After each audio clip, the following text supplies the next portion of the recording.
Some of the folks that are physics minded that say, well, that's against the law of physics. No, it's against the laws of physics that we know. You know, Einstein came up with a lot of laws of physics and theories that went against what people believed at the time, but they've been proven to be true.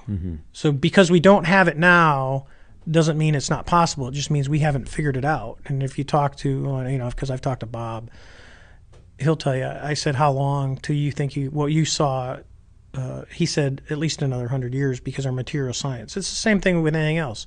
You go, oh, can we do this? We don't have the material science to do it.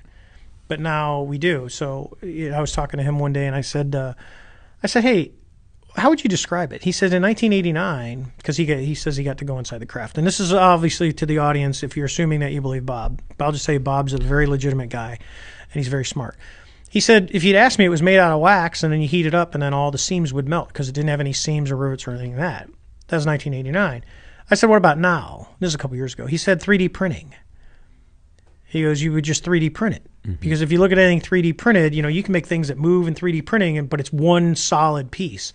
It's literally revolutionary. There's a guy that made a whole car out of 3D printing.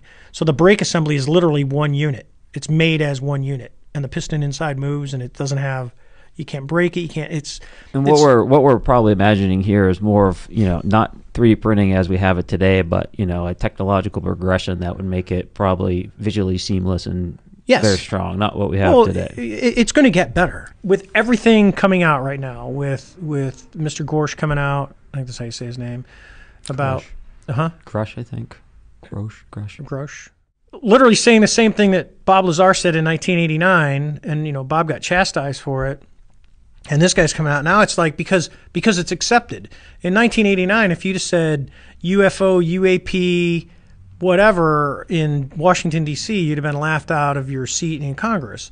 Well, now you've got active congressmen and women that are pushing policy, you know, and I think it was Senator Rubio and Senator Gillibrand, who are literally diametrically opposed politically.